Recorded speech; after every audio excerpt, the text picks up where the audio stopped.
Nandamba, l'ensemble Nande, l'école de la loi moi Nandamba. Le dit le soir, les moyens, l'école la loi moi Nandamba. Ma va quand dire que là que parole Nandamba boulé, l'année que nous avons monté. Que tu tires mon bal pour dire moi. Bon,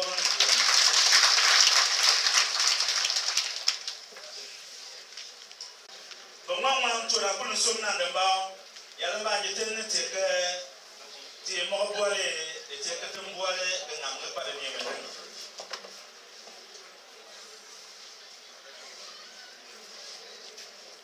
Faire un effort pour que les questions portent essentiellement sur les rapports présentés.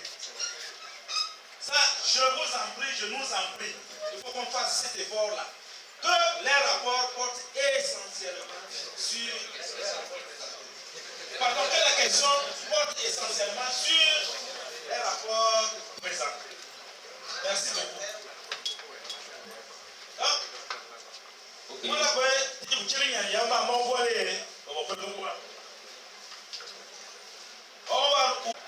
Je pense qu'avant d'arriver à l'Assemblée générale ordinaire, nous sommes passés. Bonjour. Aujourd'hui, vous êtes là à l'Assemblée générale ordinaire et surtout élective. Vous allez nous expliquer dans quel esprit vous avez initié cette Assemblée-là. Pourquoi l'avoir initiée? L'Assemblée générale d'aujourd'hui est une exigence de la loi. Nous sommes passés par des étapes d'Assemblée générale extraordinaire qui devaient reprendre ou bien remettre en place les textes de tout le réseau FISEC-Togo et en particulier la COPEC d'Aponville, puisque la COPEC d'Aponville est affiliée à ce réseau FISEC-Togo. Et l'Assemblée générale extraordinaire a été faite et les textes ont été amendés et c'est ce qui nous a conduit à l'Assemblée générale ordinaire et au cours de laquelle tous les organes doivent être renouvelés pour donner un nouvel élan à la coopérative. Pensez-vous que par rapport à votre mandat, est-ce que vous avez pu modifier les choses ou bien qu'est-ce qui a pu marcher, qu'est-ce qui n'a pas pu marcher? Par rapport à ce que j'ai modifié, je pense que c'est les membres qui doivent apprécier le travail que j'ai fait durant ces 3 ans, durant mon premier mandat. On ne peut pas danser au même moment s'apprécier. Mais je sais que, à entendre les gens, il y a quand même eu des innovations au sein de l'institution. Et nous comptons toujours aller de la place. Vous pouvez nous citer un peu les organes qui seront renouvelés à la fin de cette assemblée? Tous les organes seront renouvelés. Au conseil d'administration, nous aurons 7 membres. Au comité de crédit, nous aurons 3 membres et au conseil de surveillance, 3 membres. Donc au total, les 13 membres des organes seront renouvelés. Et quand nous voyons les membres qui sont là pour l'Assemblée générale, on voit qu'il y a plus de membres que ce qui devait être attendu. Comment vous allez régler le problème de vote? Vraiment, c'est une difficulté qui vient d'être posée. Nous avons estimé nos membres à 600 membres. Mais depuis le matin, nous voyons que nous dépassons largement cette prévision. Donc, nous sommes en train de voir la manière dont nous allons gérer ces élections. Merci beaucoup. Bonjour, monsieur le directeur.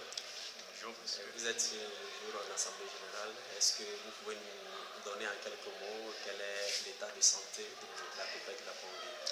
Merci. Donc, avant de répondre à votre question, je tiens particulièrement à vous remercier pour l'opportunité que vous nous donnez de nous exprimer sur l'état de santé de notre institution. Mais avant tout, permettez-nous de remercier les autorités qui nous ont accompagnés depuis le matin pour la bonne tenue de cette assemblée générale ordinaire. Également, merci aux coopérateurs qui seront sortis massivement cette matinée pour suivre les rapports des activités des dirigeants. Maintenant, par rapport à l'état de santé de notre institution va bien, très bien même, je vais le dire, eu égard aux chiffres qui nous ont été livrés ce matin et qui ont été certifiés par un commissaire aux comptes assermenté.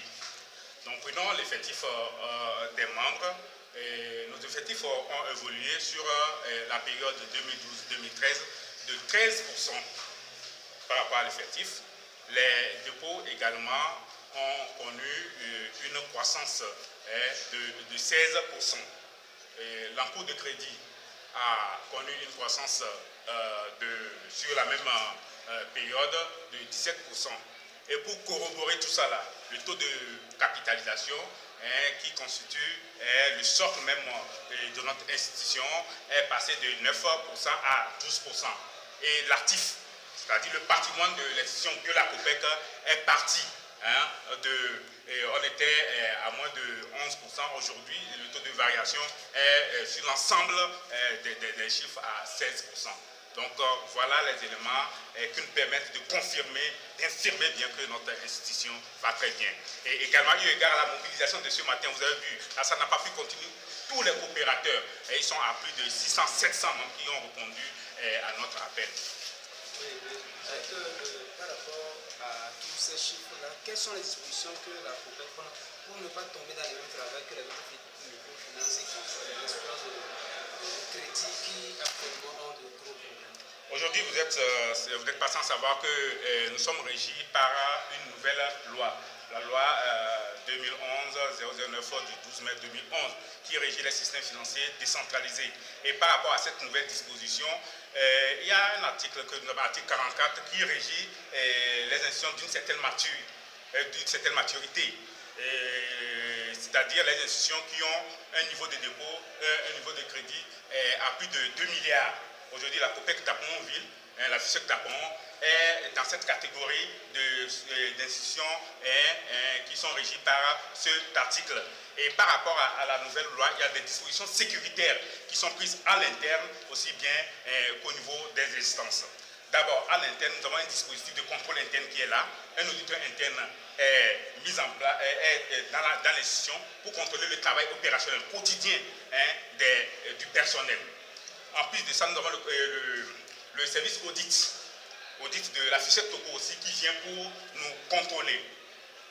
Et également, nous avons un conseil de surveillance là, c'est les élus des coopérateurs. Ils sont là également pour surveiller tout ce que nous sommes en train de faire.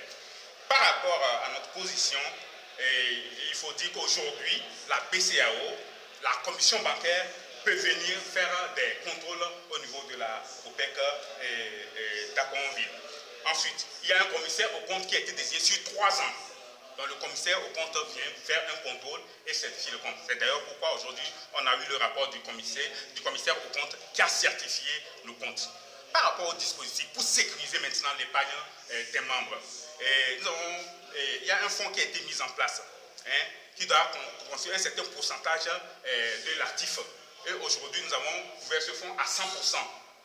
Ce fonds c'est un fonds de sécurité de déposant. En cas de problème, c'est dans ce fonds-là qu'on doit puiser. Maintenant, par rapport également à notre statut, la BCAO a imposé un fonds également, le fonds de sécurité de l'épargnant, et qui constitue un certain quota aussi, un certain pourcentage par rapport à l'actif de la COPEC. Et nous avons également mis ce fonds-là en sécurité dans notre institution. Merci.